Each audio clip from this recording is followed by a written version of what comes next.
Ahora sí, ¿no?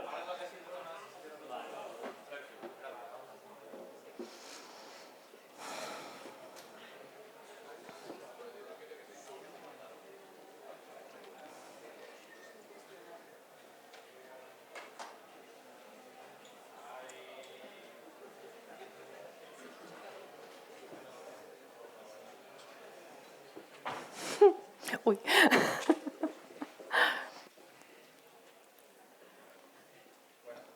Hola, hola. Tenemos el placer de contar este año Sí. con la maravillosa Victoria Borràs. Entonces, con todos ustedes, os dejo con ella. Gracias. Me han desaconsejado sentarme, pero me siento como cool sentada. ¿Me levanto? ¿Cómo está mejor? Me voy a sentar. Luego si eso me levanto. Qué risa, porque tengo que apuntar. Soy Victoria Borràs. No confiaba mucho en cómo iba a ir la cosa. Bueno, breve presentación, aunque la que ha hecho Juan es increíble, gracias. Pero bueno, cosas sobre mí, estudié... ¿Se oye demasiado? ¿Está guay? Vale, pues... No sé por qué estoy señalando ahí. Estudié literatura comparada en la Complutense, luego hice una editorial que se llama Amor de Madre. Ahora estoy estudiando psicología y también pues divulgo sobre filosofía en YouTube y escribo alguna vez en contexto. Y diréis, ¿dónde está la parte de videojuegos aquí? Pues no está, vale, lo siento. Mi parte de videojuegos es, sobre todo, conyugal, ¿vale? Porque, bueno, yo comparto vida con Andresito desde hace algún que otro año.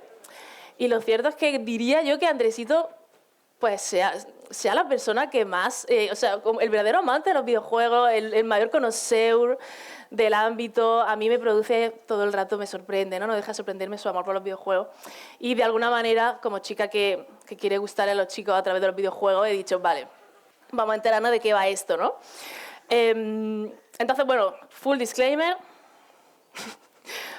Si las personas que estáis aquí y ya sentís que es demasiado tarde para iros, efectivamente me lo tomaré a mal si os vais, pero tenéis que saber que mi área no son para nada los videojuegos, yo nunca he visto un videojuego, no sé, pero sí que es verdad que como chica torpe e inexperta en este mundo de los videojuegos, en los que ya digo, mi único acercamiento ha sido hacerme la gamer para gustarle a los chicos, sí que he podido observar con bastante curiosidad que resulta que algunas de las preguntas que me despiertan los mundos en los que yo sí me muevo más, que son el ámbito literario y filosófico, pues sí que se encuentran también en el ámbito de los videojuegos, ¿no? Y quizás la pregunta como más interesante para mí es ¿por qué nos gusta pasarlo mal, ¿no?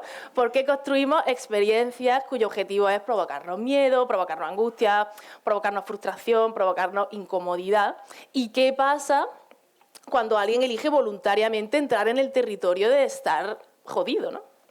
Bueno, pues esto que parece como breaking news es un tema que la filosofía lleva dándole vuelta desde el siglo XVIII aprox, quizá desde antes, pero bueno. La neurociencia también ha estado trabajando en ello desde los últimos años con otros ángulos y entonces a mí hoy lo que me apetece hacer es que juntas analicemos cómo estas dos respuestas, cómo estos dos lugares nos permiten indagar en esos placeres ocultos que alberga nuestra imaginación. Entonces, para no perdernos, en las próximas horas hablaremos... No,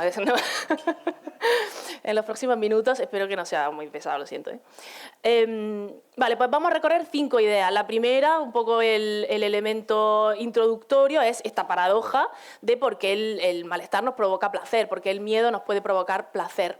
Luego vamos a hablar de lo sublime como una herramienta de construcción de atmósfera. Luego hablaremos del concepto de lo ominoso o lo siniestro, que sería el horror que fractura nuestra propia percepción del mundo. Y luego está la metalepsis, que es lo que ocurre cuando el relato se desborda, por así decir, ¿no? Y un poco para qué sirve esto, porque estoy hablando de esto en este magnífico evento. Entonces, en resumen, os voy a estar hablando de mecanismos estéticos, narrativos, como si no fuerais gente experta en esto que se dedica básicamente a hacerlo. Y un poco mi objetivo es pues, que os llevéis un vocabulario guapo para haceros las chulas, hablando de cosas que ya pues, sabéis hacer. Así que bueno, empezamos. Vale, el miedo como sistema biológico tiene una función muy específica. Ojalá ahora de pronto todo sea la amígdala, el tálamo. Bueno, el objetivo, preparar al organismo para sobrevivir a una amenaza. Para eso sirve el miedo, ¿no?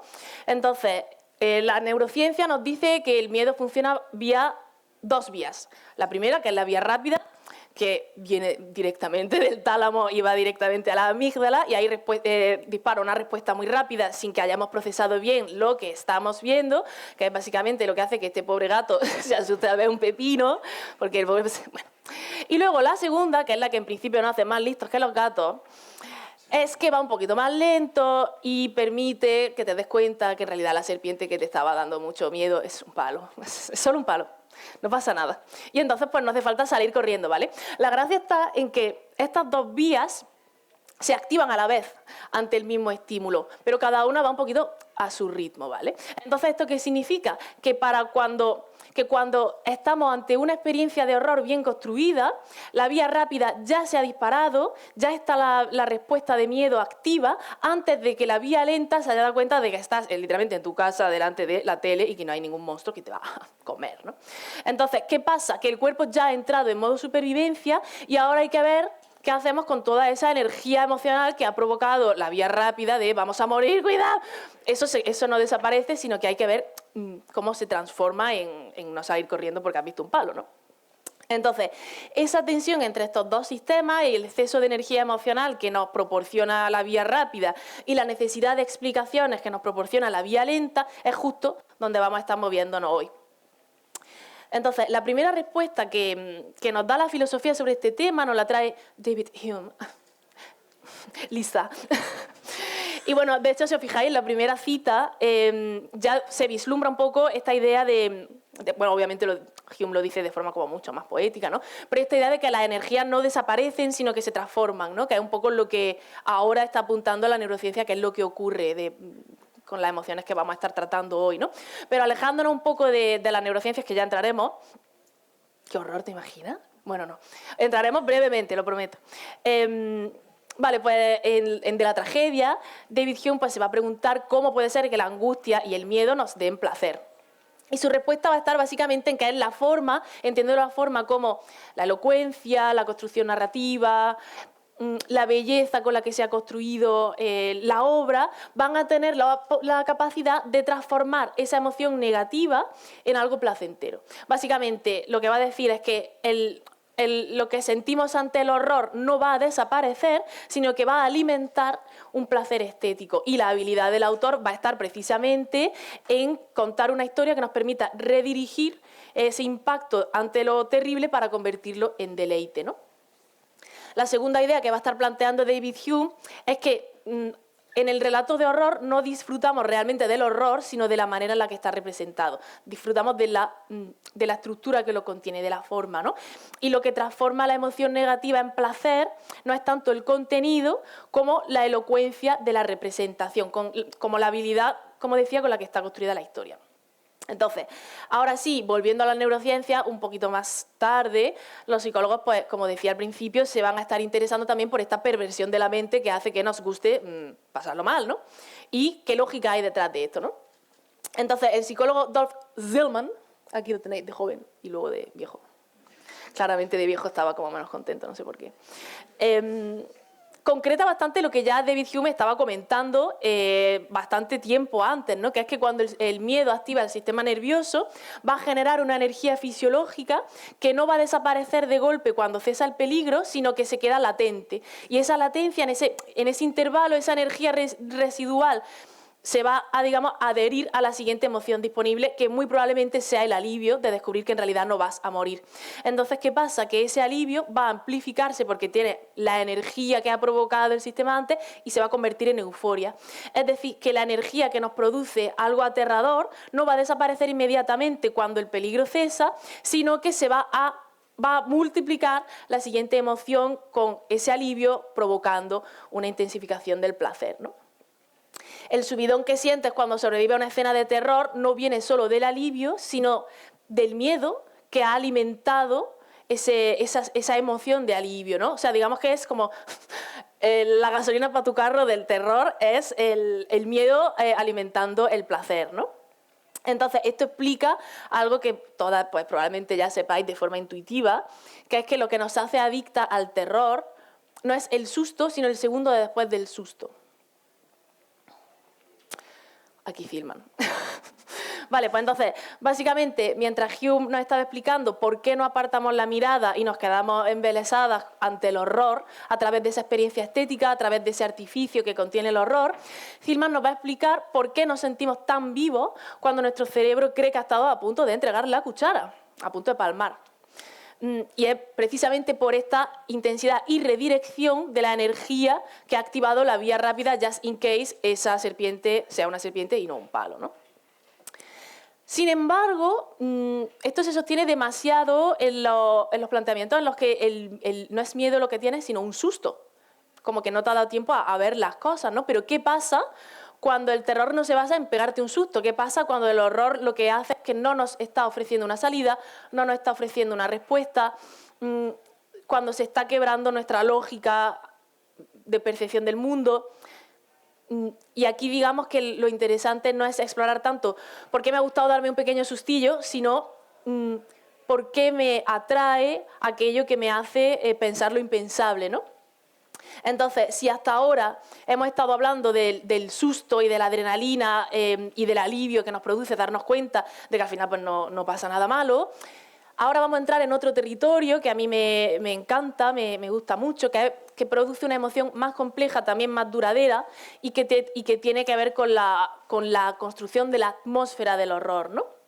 Y para entender cómo se construye esto, hay que hacer un rodeo por un concepto que, como digo, a mí es como es la luz que guía mi camino, y que la estética pues, lleva trabajando en esto desde el siglo XVIII, y que creo que es uno de los conceptos más útiles que tenemos para pensar el horror, y que es lo sublime. ¡Tán! Si queréis, cada vez que haya un nuevo capítulo, podéis como hacer un sonido para que sea como más potente, ¿no? ¡Tán! Bueno. Si bien las teorías de la conversión emocional que hemos estado viendo, o de transferencia fisiológica que hemos estado viendo con Hume y con Hillman, explicaban como ese proceso de digerir el horror y qué hacemos mientras se nos van acompasando un poco la vía rápida y la vía lenta, en la obra de Edmund Burke, Indagación filosófica sobre el origen de nuestra idea acerca de lo bello y lo sublime, vamos a encontrar la verdadera explicación de la atmósfera terrorífica y de la experiencia de lo sublime. Aquí tenéis a Burke y a Burke. Vale, para Burke, el que no es de Anatomía de Grey, el horror no es una anomalía estética, sino que es la manifestación más pura de lo sublime, ¿no? Es aquello que amenaza nuestra autoconservación, pero desde una distancia de seguridad. Y entonces nos produce lo que para él es la emoción más potente que puede provocar nuestra imaginación, que es el haber podido mirar al abismo desde un lugar de deleite, ¿no? Y no desde que voy a morir, porque si vas a morir, pues no sé. Bueno, es que estés deseando, pero en principio no te pones contento, ¿no? Entonces, la genialidad de Burke reside justo en comprender que el horror no se construye metiendo elementos, sino restándolo. Que lo terrible no emana de las presencias claras, sino de la privación de claridad. Voy a explicarlo un poco mejor, ¿vale? Básicamente, Burke va a identificar 4 pilares que no son otra cosa que vacíos fundamentales que despojan al sujeto de la seguridad ontológica, por así decirlo. El uso de la palabra ontológica es que eleva cualquier discurso, ¿eh? Bueno, entonces tenemos la vacuidad, que sería la ausencia de materia o la ausencia también de propósito, como de objetivo vital, ¿no? Luego tenemos la oscuridad, que es la privación de luz, y también la incapacidad de tener un juicio sobre la realidad, porque no podemos comprenderla, ¿no? Luego está la soledad, que sería la ausencia de otra persona que valide lo que estamos percibiendo, estamos solos con nosotros mismos. Y luego está el silencio, que es la privación de sonido, obviamente, pero que digamos que también el silencio, si os fijáis, tiene una presencia muchas veces mucho más densa que el sonido, porque de alguna manera como que de forma casi ensordecedora anticipa el peligro, un silencio absoluto, ¿no? Entonces, esto es algo que tenemos como muy, muy interiorizado, ¿no? Aquí pongo el ejemplo del Fate de Unholy Trinity, gracias Andresito por hacerme quedar guay poniendo esta referencia, pero si lo habéis jugado, este juego es un ejemplo, yo diría, magistral de la aplicación de todos estos conceptos, de la construcción de la atmósfera del horror sublime, ¿no? Porque el juego va a emplear la oscuridad y la vacuidad como herramientas para despojar al jugador de su seguridad. El abismo que constantemente rodea al protagonista obliga a la mente a llenar esos vacíos con lo que se imagina que puede estar ahí. De hecho, hay un momento en este momento del juego, se acaba el sonido y aparecen como, cada vez que aparece una pequeña imagen de lo que hay alrededor, suena como un obturador, ¿no? Y de pronto esta sensación de silencio ensordecedor, solo roto por el vislumbrar de en qué momento te encuentras del escenario, sabiendo además que sin querer te puede acabar metiendo en la habitación donde hay más monstruos, no sé qué. Entonces, esta sensación de estar perdido, de no entender cómo funciona el movimiento tampoco, porque tú no tenías pensado meterte en esa habitación y por alguna razón te has metido. Como que todo esto va obligando a la mente a llenar esos vacíos, a anticipar el peligro y también, sobre todo, esa sensación de soledad frente a lo demoníaco y también, como decía, el silencio como experiencia sobrenatural que generan constantemente la amenaza a la supervivencia, ¿no? Y que es lo que básicamente Berg está definiendo como lo sublime, ¿no? Que es el terror de sentirse insignificante y vulnerable ante una presencia maligna que además no vemos, que además no comprendemos, no somos capaces de entender. En la narrativa del horror, estos elementos son como el antagonista silencioso, como la pura sombra que nos hace aportar nuestro propio terror personalizado, ¿no? Porque digamos que el relato no nos entrega lo que nos aterra, sino que nos niega sistemáticamente una explicación, una luz que nos permita saber por dónde nos estamos moviendo, que nos permita entender el entorno, lo que está pasando, y ahí nosotras tenemos que aportar lo que tenemos, que es miedo. Guapísimo este cuadro, la verdad. Vale, el corazón de la teoría de Berg, entonces, está en que lo que se puede definir con claridad deja de ser una amenaza para convertirse en un objeto de estudio. No sé si habéis visto la última serie, no sé si era la última de Prometheus 1, la Prometheus, la de Alien, que de pronto tienen un facehugger encima de una mesa y lo ven. Es que no, creo que era una de las últimas de Alien. Bueno, hay un momento en el que tienen al facehugger que antes daba mucho miedo porque casi no lo has visto y ya te está chupando la cara. Y en este como que lo tienen ahí abierto, lo miran, no sé qué, y de pronto deja de ser un elemento aterrador para ser un objeto de estudio, ¿no? Por el contrario, lo que permanece oculto o lo que está mal definido mantiene ese poder sobre nosotras y sobre nuestras emociones. La ambigüedad expande el horror hasta el infinito, ¿no? La claridad, como digo, reduce el objeto a sus límites, lo domestica, porque al dotar de bordes nítidos una amenaza, el narrador te está dando las herramientas para que puedas entenderla y, por lo tanto, para que deje de darte miedo, ¿no? Aquí pues se ve claro. En el Amnesia se hace muy bien y muy mal. ¿Por qué? Porque al principio se hace un uso perfecto de la oscuridad como elemento sublime y además la imposibilidad de enfrentarte al peligro, incluso de mirarlo, porque si lo miras se te va un poco la flapa, ¿no? Y digamos que la propia mecánica del juego nos obliga a no poder mirar y que nuestra imaginación vuele y que nos caguemos de miedo, pero en el momento en el que vemos claramente el monstruo, el misterio va a desaparecer y la criatura pues difícilmente va a superar la creación que ya habíamos hecho nosotros en nuestra cabeza, que era el miedo personalizado perfecto para nosotras, ¿no? Entonces, y además si lo vemos lo podemos procesar y de pronto pues, ya no hay poder sublime, hay nota haciendo, no sé, diciendo cucú. Vale, otro ejemplo que pongo aquí es el otro elemento de lo sublime, que es lo inabarcable, lo enorme, ¿no? Y tenemos la peli de Godzilla de 2014, esto no es una comparación de cuál es la mejor, ¿vale? Cada peli quiere hacer su cosa, pero bueno, creo que con la imagen se entiende. En la de 2014, uno de los elementos centrales de la presentación de Godzilla es lo enorme que es y que además es, bueno, que es inabarcable, que no se puede comprender la dimensión de este bicho, que además solo se ve en la oscuridad. De pronto hay un relámpago y ves un poco la silueta momentáneamente.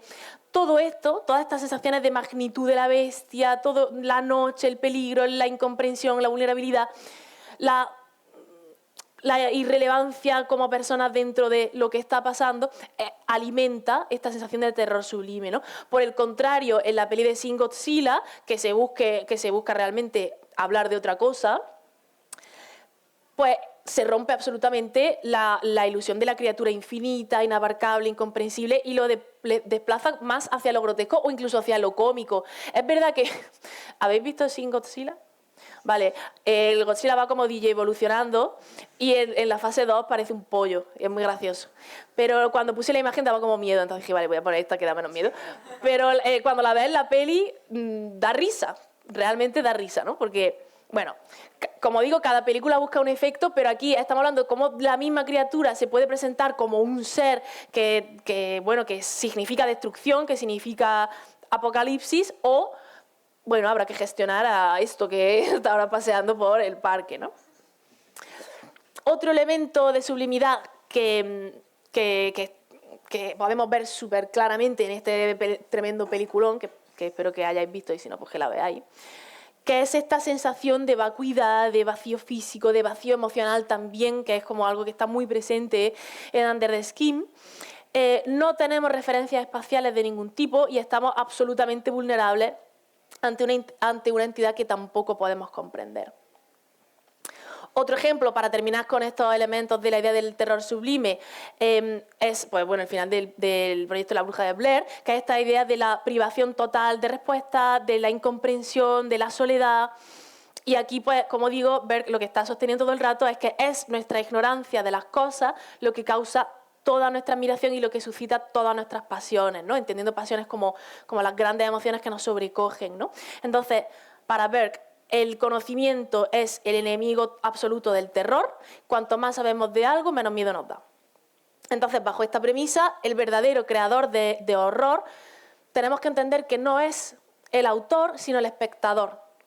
El narrador que sigue un poco las lógicas de Berg se va a limitar a gestionar esos vacíos, esas oscuridades, para que sea la imaginación del receptor la que proyecta en ese vacío aquello que será mucho más atroz que cualquier descripción literaria, que cualquier efecto visual, porque será tu miedo el que está llenando los huecos, ¿no? Es la experiencia de horror absolutamente personalizada en la que tu imaginación pues va a estar añadiendo ese ingrediente especial que hace que para ti eso sea el terrible, el horror absoluto, ¿no?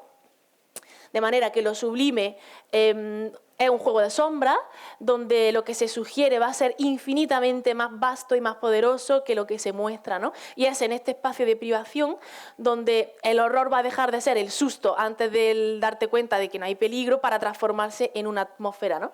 Y el deleite de ese malestar nace de nuestra propia incapacidad de comprender la magnitud de lo que nos acecha, que además, bueno, aquí no voy a entrar, pero entra un poco con la idea de Dios, ¿no? Como esta idea de hay cosas que son tan grandes, que nos superan a tantos niveles, que nos recuerdan lo insignificantes que somos, pero también la belleza de la creación de Dios. No nos importa esa parte, pero bueno, tiene un poco ahí su cosa, ¿no?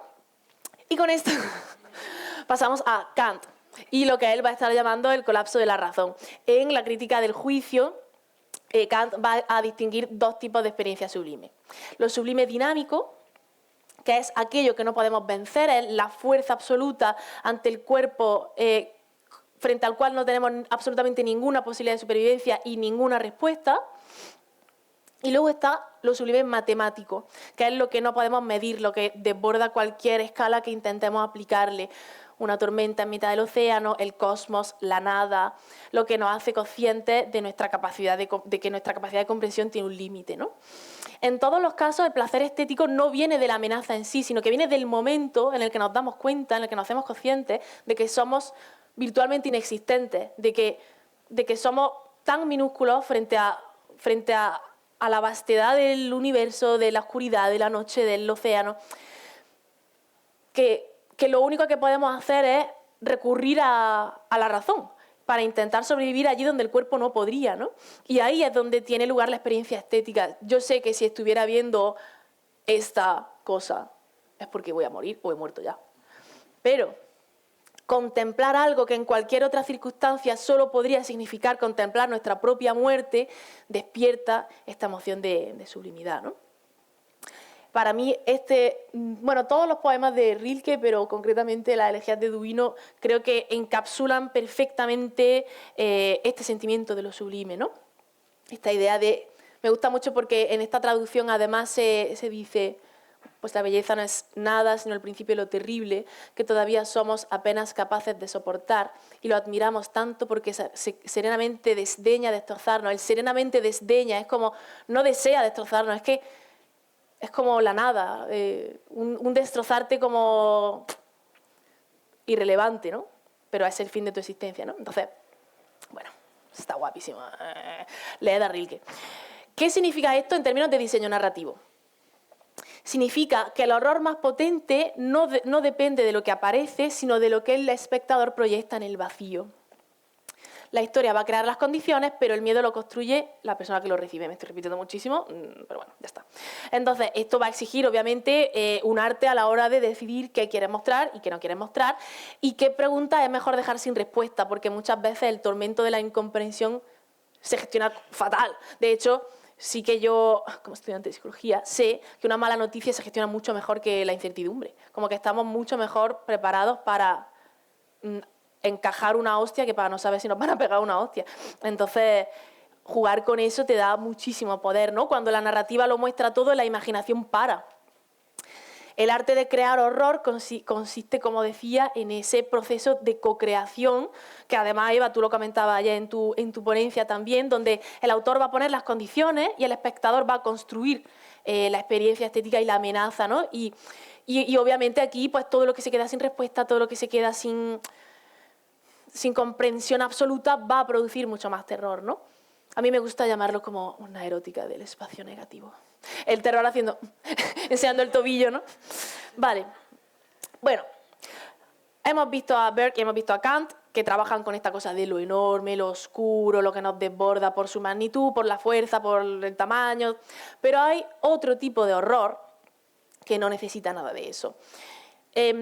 Aquí, digamos que la base de este tipo de horror no es la amenaza a la integridad física, no es la amenaza de muerte, sino que es la amenaza a la integridad de nuestra realidad.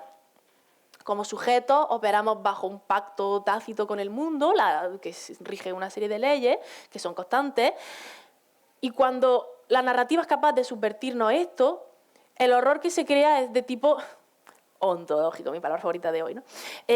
Cuando un objeto cotidiano, como puede ser un espejo, como puede ser una puerta, como puede ser un mueble, deja de comportarse según las reglas que hemos aprendido desde siempre de cómo funciona el mundo, el sujeto entra en una crisis de certidumbre con la realidad, ¿no? Y aquí el placer estético surge de experimentar ese colapso de la lógica en un entorno controlado.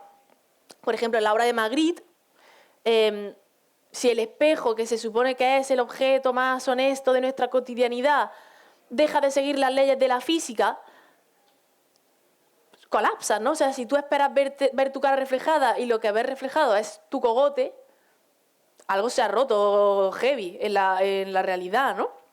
Entonces, esa comprensión de que de lo que yo creía que era el yo se ha sustituido por un otro, que además ni siquiera podemos entender, ni siquiera podemos mirar. Claro, o sea, aquí digamos que el miedo no es el espejo. O sea, el horror no lo produce el espejo. El horror lo produce el hecho de que el espejo ya no es un espejo y no sabes lo que es. Vale, pues a esto Freud lo va a llamar das Unheimliche, que en español se traduce como lo siniestro o lo ominoso. ¡Chan! Gracias. Vale, Heimlich significa en alemán familiar, hogareño, íntimo. Pues Unheimlich es la negación de eso, ¿no? Lo familiar que se oculta, que escapa, ¿no? Lo doméstico que de pronto se vuelve extraño, lo siniestro que nos resulta que algo que conocíamos se nos haga ajeno. Me ha venido una referencia de la Isla de las Tentaciones de pronto, pero la voy a hacer. La gente que va a la Isla de las Tentaciones súper segura de su relación y de pronto ve a su pareja haciendo cosas que están fuera de la lógica y entran en pánico, ¿no? Como, o sea, las verdaderos quiebros de la Isla de las Tentaciones son cuando una pareja tenía clarísimo quiénes eran y de pronto no entienden qué está haciendo su pareja que querían conocer perfectamente, ¿no? Pues un poco esto, ¿no? Bueno, había que aterrizarla, o sea, lo siento. el horror que va a producir, o sea, el horror este no viene de lo ajeno, sino que viene de lo propio. Lo que nos inquieta no es el monstruo que viene de fuera, sino el entorno doméstico que de pronto se vuelve extraño. Y es esa subversión de lo hogareño en lo siniestro, lo inquietante, ¿no? Como veis, aquí el foco de la amenaza se ha desplazado totalmente. Aquí ya no estamos buscando el peligro en la oscuridad, sino que lo estamos buscando en la estructura de lo cotidiano.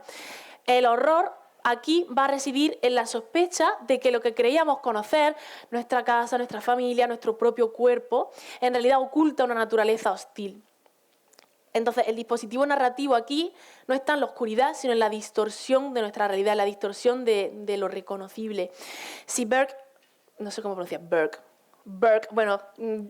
si Burke y Kant, es que siento como que suena a eructo. Bueno, nos han enseñado a mirar hacia arriba, hacia el cosmos, hacia lo vasto, hacia lo inconmensurable, hacia lo aplastante. Aquí Freud nos enseña a mirar hacia adentro, hacia un horror que no está viniendo del océano en la noche, sino de tu propio reflejo en el espejo, ¿no? Lo que hace que la propuesta de Freud sea tan útil para la narrativa del horror es que, como decía, va a estar desplazando la amenaza, ¿no? Ya no tenemos que buscarla fuera, sino que está cerca. Los objetos de horror más persistentes aquí no van a ser monstruos externos, sino que son aquellos de nuestro mundo que de pronto se comporta de una manera rara, ¿no? Este fotograma de este cortometraje súper inquietante, que dura 15 minutos, lo podéis ver, está en YouTube. La protagonista está constantemente persiguiendo a esta figura que está en su casa. Esta figura tiene su cara es un espejo, ¿vale? No tiene cara, sino que tiene un espejo. Entonces, cada vez que te enfrentas a ella, no estás viendo a un enemigo, sino que te ves a ti, reflejada en un contexto dislocado, ¿no? El cortometraje a mí me evoca esa constante persecución de la protagonista a la sombra por intentar comprender, para constantemente encontrarse con su cara donde no debería estar, ¿no?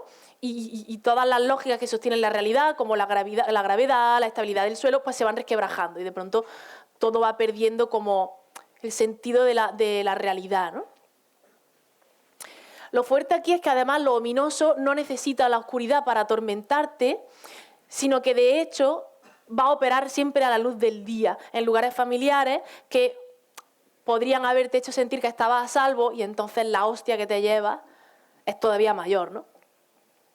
Midsommar es el ejemplo perfecto para esto, ¿no? El horror ya no se está ocultando en la sombra, sino que está sobreexpuesto, está con flores, está a campo abierto, está con los amigos, está en un día de primavera de puta madre, en comunidad. Y es precisamente eso lo que genera la inquietud, como que ahora el exceso de visibilidad de los sitios, digamos que los sitios que tú creías que estaban a salvo están hiperexpuestos y de pronto ya no sabes dónde esconderte. Y eres como una pequeña ratilla en mitad de... Las ratas tienen agorafobia. Lo he descubierto también estudiando psicología. Entonces, bueno, de pronto todas esas sombras en las que quizá podías proyectar una salvación, de aquí me puedo ocultar, no existen. Solo hay amenaza, ¿no? Amenaza a plena luz. Y con esto, queridas, llegamos a la última parte de la charla. No sé cuánto llevo. ¿Va bien? Bueno, prometo no extenderme mucho más. Llevamos un rato hablando de cómo el horror construye la atmósfera, de cómo trabaja con la privación de la información, de cómo fractura nuestra percepción de la realidad. Y ahora vamos a hablar de una cosa distinta, que es no de cómo se construye el horror dentro del relato, sino de qué pasa cuando el relato decide salirse de sus propios límites. Os presento un concepto guapísimo con el que estoy obsesionada últimamente. Preparaos para el efecto sonoro, que es la metalepsis. Gracias. Vale, el término metalepsis se usa para describir la violación de las fronteras entre los niveles narrativos. En un relato convencional tú sabes que hay un mundo del narrador, que hay un mundo de la historia y que hay un mundo del espectador, del lector, del jugador, y esos niveles pues están cada uno en su lugar y no se mezclan. Vale, pues la metalepsis es el momento en el que esa frontera se rompe. De pronto el narrador entra en la historia, de pronto el personaje se dirige al lector, de pronto el relato se vuelve consciente de que está siendo contado y la ficción se desborda. No sé si habréis leído 100 años de soledad. Bueno, pues al final tú estás leyendo la escritura del final y de pronto está siendo el apocalipsis, porque en cuanto dejes de leer se acaba el libro, ¿no? Y se acaba el Macondo, ¿no? Pues un poco esto, ¿no? Como el momento en el que el relato se gira y te mira y te dice, cuidado que Vale, el tío que se inventó este concepto se llama Genet. Para Genet, la metalepsis es una intrusión que va a producir un efecto de extrañamiento porque digamos que va a romper la jerarquía de los niveles diegéticos, de lo que es lo que está dentro y lo que está fuera de la narración. Sin embargo, lo que nos interesa aquí es cómo el horror y cómo las narrativas experimentales pueden utilizar esta ruptura para generar una crisis de identidad en el receptor. Cuando un relato de horror incorpora elementos de nuestra realidad concreta o hace que la amenaza se sienta consciente de nuestra propia presencia como observadores, la distancia estética que nos mantenía a salvo se elimina.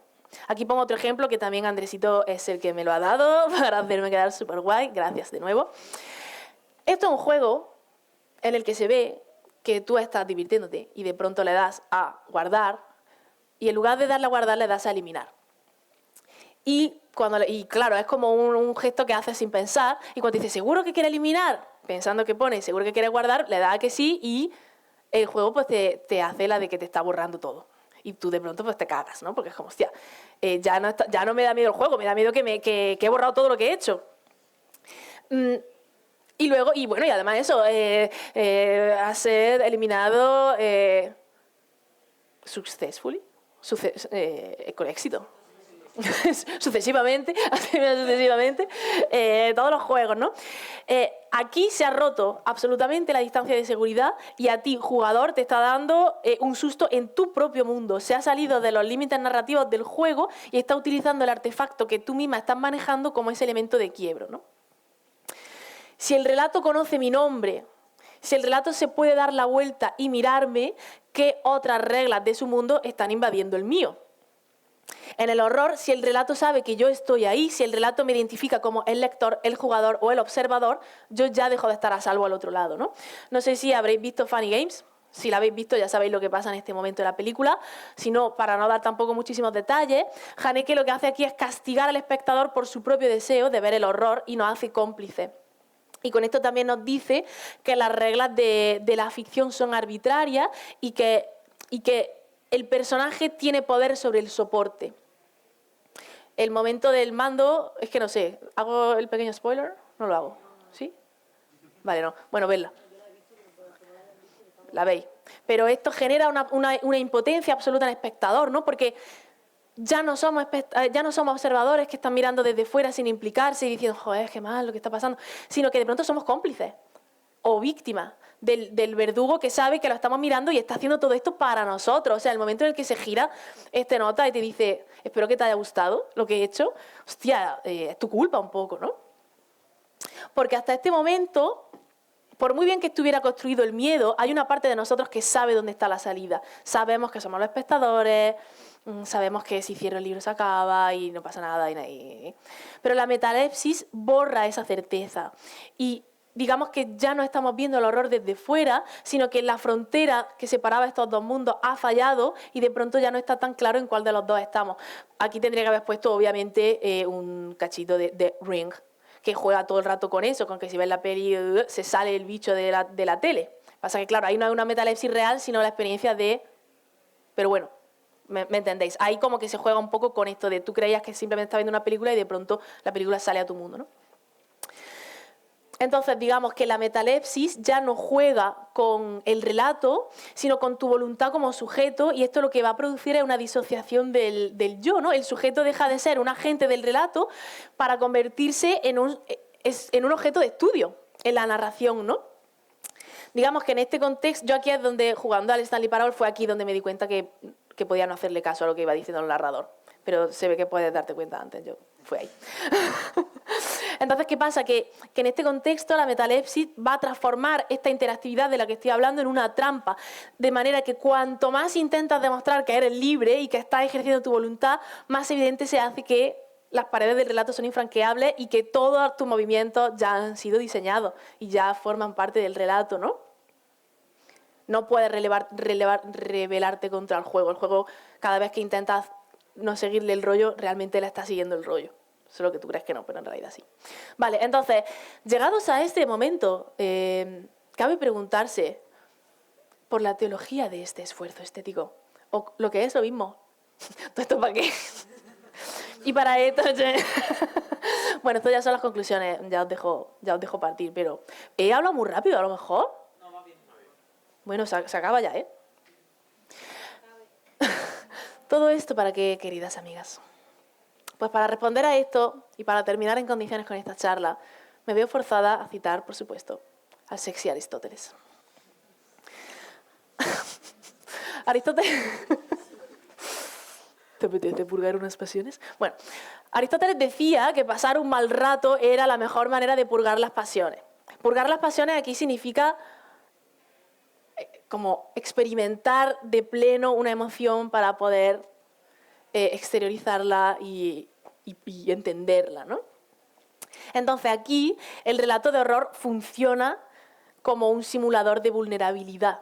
Nos permite ensayar nuestra respuesta ante el colapso de la realidad en un entorno donde las consecuencias físicas están acotadas, pero las emociones sí son reales. Cuando Berg nos está quitando la luz, cuando nos está quitando el sonido, la compañía, realmente lo que hace es preguntarnos qué queda de ti, bueno, que aparte de esto, ayer se habló en la cena, qué queda de ti cuando te quedas sin referencia. Cuando Freud nos pone por delante eso que es familiar y que de pronto se siente extraño, nos pregunta hasta qué punto crees que conoces, o hasta qué punto conoces tu mundo, hasta qué punto crees que conoces tu mundo, ¿no? Cuando la metalepsis rompe la cuarta pared y te mira, te está preguntando dónde acaba la ficción y empiezas tú. Entonces el placer en lo terrible no es digamos, un placer sádico o masoquista en el que el gusto está en pasarlo mal, sino que en realidad el placer se encuentra en la comprensión, en una comprensión más profunda de quiénes somos y de cómo habitamos el mundo, ¿no? El error bien construido nos va a convertir en mejores lectores de la realidad porque nos entrena para evitar la incertidumbre, nos entrena para tolerar lo que no se puede resolver y para existir como existimos, que es que no sabemos si hoy moriremos. Lo siento, pero es cierto. Y con esta simpática nota terminamos la charla. Gracias, perdón.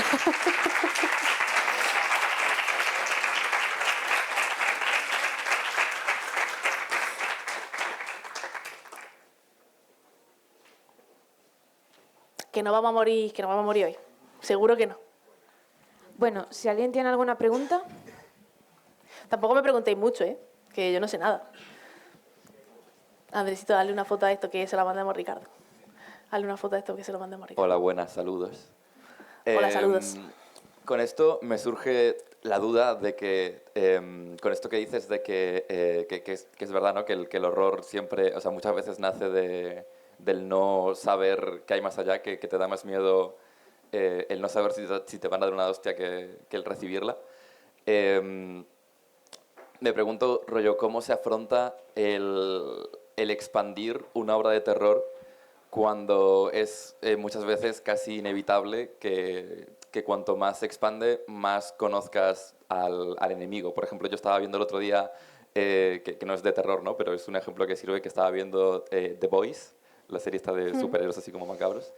Y en la primera temporada como que te da muchísimo miedo el Homelander porque no hace nada, ¿no? Solamente está ahí y como que habla y tú estás ahí como en tu silla en plan de no haga nada. Y en las siguientes temporadas ya le ves haciendo cosas y como que ya no te da miedo, ¿no? Porque es como, bueno, ya he visto lo que hace, ¿no? Ya he visto cómo revienta cabezas. Ya sé de qué palo va. Claro, ya estoy acostumbrado a que reviente las cabezas.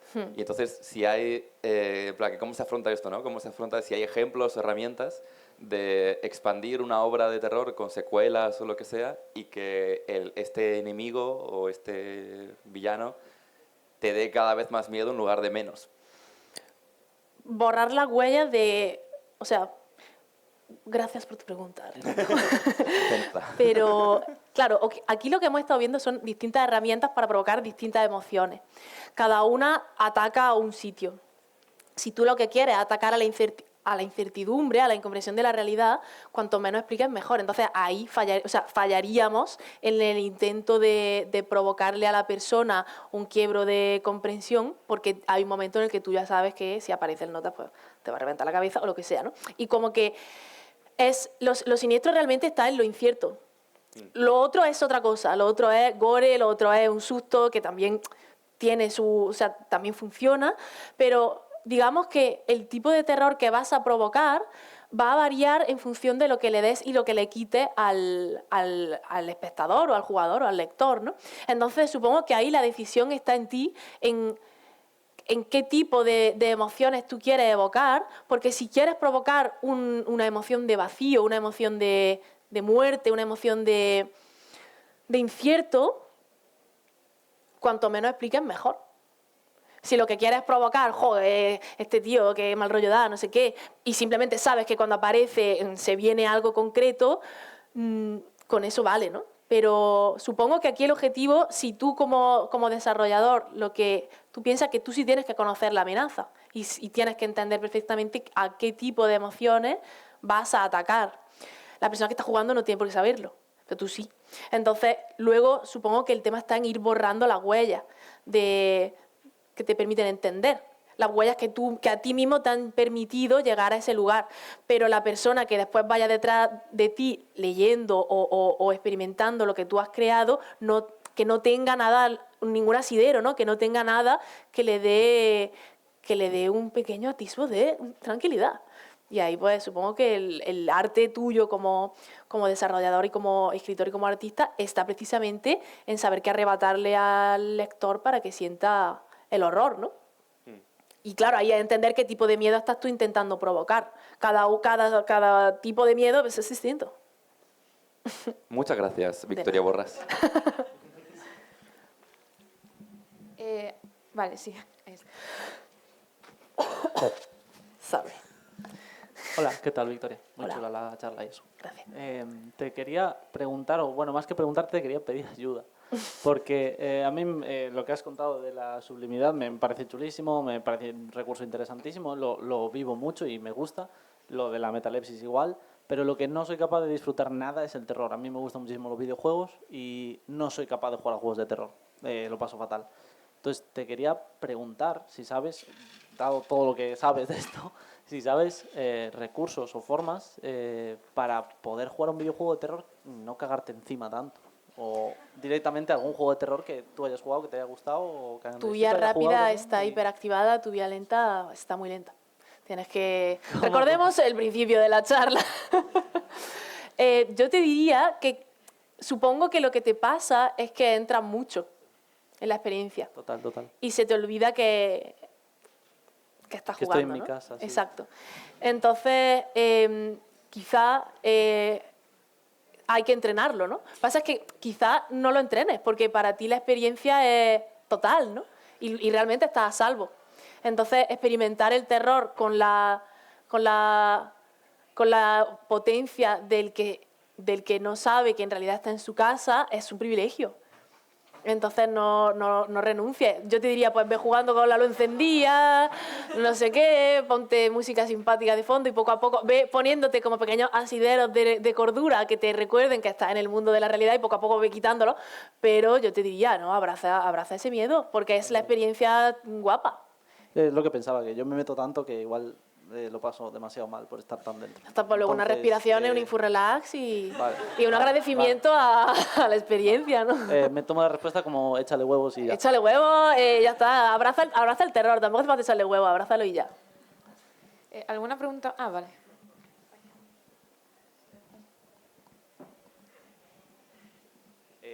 Bueno, yo quería preguntar, a la hora de utilizar este tipo de sensaciones en un formato plenamente escrito, si funcionan las mismas técnicas. Es decir, si para causar como miedo a la incertidumbre, si utilizas también como que quitas cosas, ¿no? Como que lo haces más simple, por así decirlo, pero que en realidad no es simple, que es más profundo. O al revés, que con, por ejemplo, el tema de la familiaridad, que cuentas demasiado y pones a la persona que está leyendo en como una posición de comodidad y luego de repente se la quitas. ¿Funciona lo mismo para el formato escrito? Depende de cómo lo hagas. Estoy pensando en libros como La Casa de Papel, no sé si... Perdón, Casa de Hojas. Me confundí con la serie. Usted por un momento. Casa de Hojas, ¿os suena? Bueno, es un libro que la persona que lo haya maquetado tiene el cielo ganado porque ¡wow! Pero rompe constantemente con tu capacidad de comprensión y juega mucho con el artefacto en sí. no todos buscan provocar la emoción de horror. Estoy pensando el libro de Si una noche de invierno un viajero, de Italo Calvino. También juega con esa, te habla a ti como lector que estás leyendo Si una noche de invierno un viajero, de Italo Calvino. O yo qué sé, hay un relato de Cortázar que os puede gustar mucho, no, de Borges, que se llama La continuidad de los parques, que va de uno que está leyendo un relato en el que hay un tío que está en un bosque y ve una casa y de pronto la casa es la de la persona que está leyendo el relato, ¿no? Entonces, como que todos esos mecanismos juegan mucho a nivel... O sea, lo importante del relato no es que esté en un bosque o que esté leyendo, es que te hace sentir que que había un quiebro de límites, ¿no? Para mí hay poetas y hay escritores que buscan un poco lo que se llama la escritura blanca, el grado cero, que es, digamos, eliminar todo lo sobreexplicativo para alcanzar la esencia a través de la palabra y que a cada uno le despierta una cosa. También creo que para ello hay que hacer frente al texto sabiendo que no tienes que entenderlo, sino que tienes que dejar que te hable a ti. Porque si te acercas a un texto difícil intentando comprenderlo, probablemente sientas que no puedes. Pero si te llevas lo que a ti te dice, pues te va a llevar a algún sitio seguro 100%, ¿no? Pero claro, vivimos muy en no, pero esta es la verdadera lectura. Si te desvistes un poco de eso y te acercas como con curiosidad a ver qué te dice, pues encontrarás cosas más interesantes que el intentar descifrar, ¿no? Pero en ese sentido, ya te digo, hay autores que optan por la escritura blanca, por ejemplo, Gastón Bachelard, a mí me resulta un poeta muy de lo sublime, y elimina muchos elementos. Rilke, para mí, es el máximo exponente, o John Milton en El paraíso perdido. Son poetas que juegan mucho con esas densidades de lo sobrenatural y de la naturaleza salvaje y de la existencia. Y no creo o sea, creo que quizá el aspecto visual sí funciona muy bien cuando se le quitan elementos. En la lectura quizá te activa una mentalidad detectivesca. Pero en el sentido de que no estoy entendiendo esto, un poco como cuando ves alguna peli de David Lynch o cuando ves Twin Peaks y es como, vale, no lo estoy entendiendo, voy a ser el detective que va a intentar descifrar de qué va todo esto, y te activa como otra mentalidad, no tanto de me sobrecoge lo incierto, sino qué me estás queriendo decir, y es una experiencia diferente, ¿no?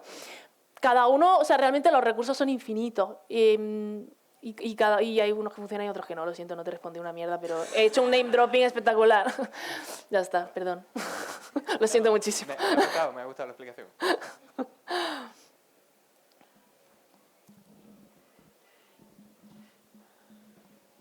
¿Alguna pregunta más? ¿Que nos da tiempo? Vale.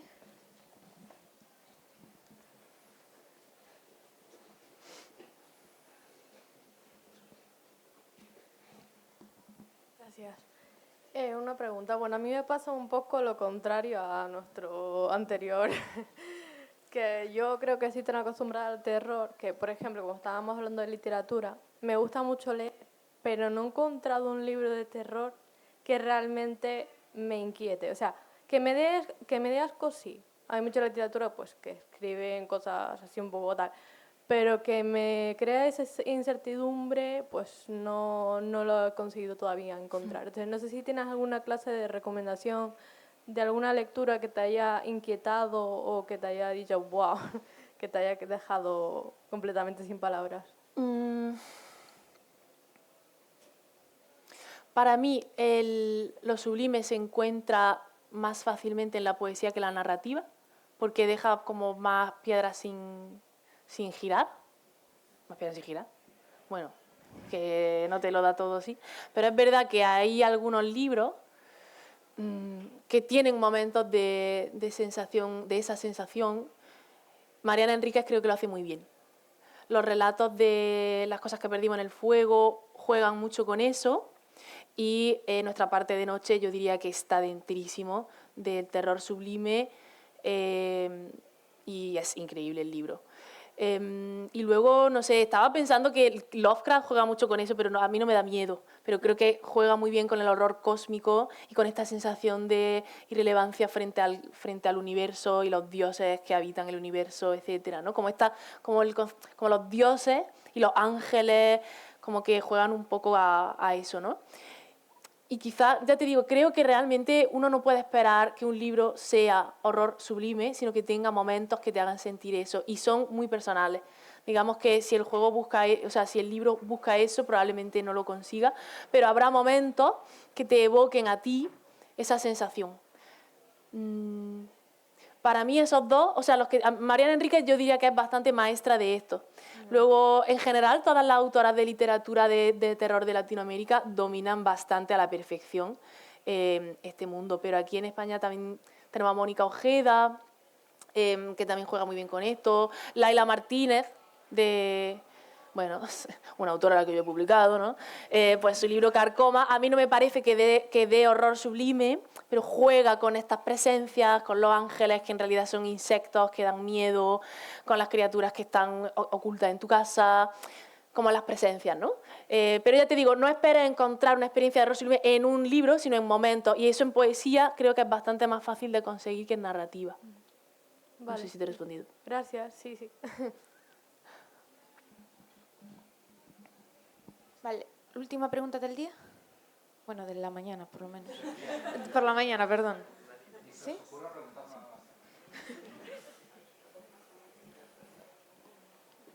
Hola, buenas. Hola. Yo es que, a mí me gusta jugar rol con mi amigo, jugamos a veces partidas de terror y nos gusta y tal, pero somos un poco gilipollas. Porque nos pasa mucho, ¿no?, de que nos lo curramos y al principio es terror.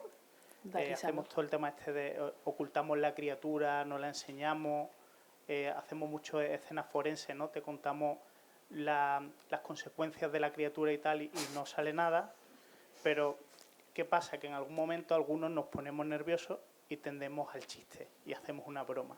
Y construimos a lo mejor la primera hora o hora y media esa tensión y va creándose todo muy guay, un ambiente chulo y de repente tendemos al chiste y acaba volviéndose cómico, que nos lo pasamos bien, pero no logramos acabar nunca con un terror de verdad.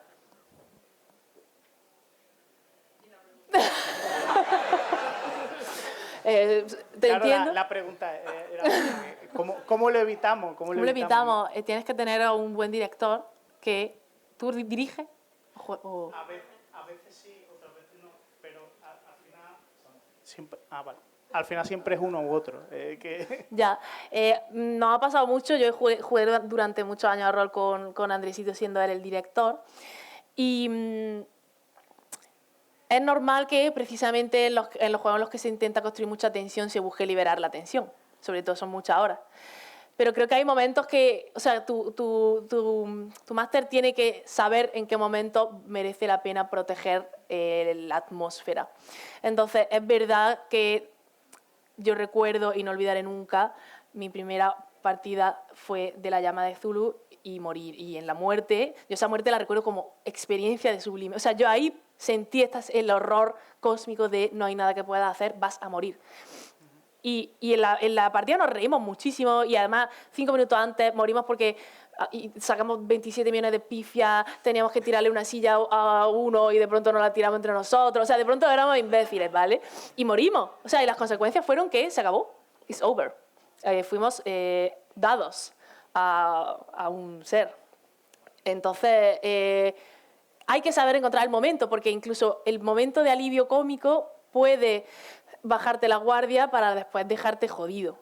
Lo que pasa es que para eso hay que ser un poco maestro de las emociones y saber en qué momento. Yo creo que no reírte o decir, venga, vamos a meternos, te puede ayudar.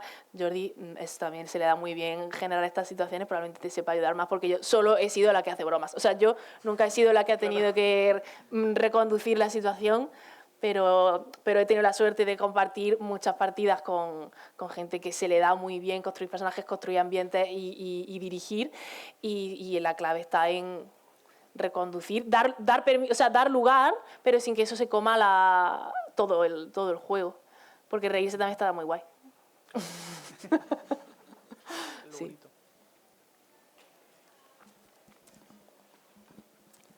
APM. Bueno, yo creo que vamos a ir acabando ya porque hay que ir a comer. Entonces, nada, Victoria, muchísimas gracias por estar hoy aquí y darnos esta charla sobre el terror.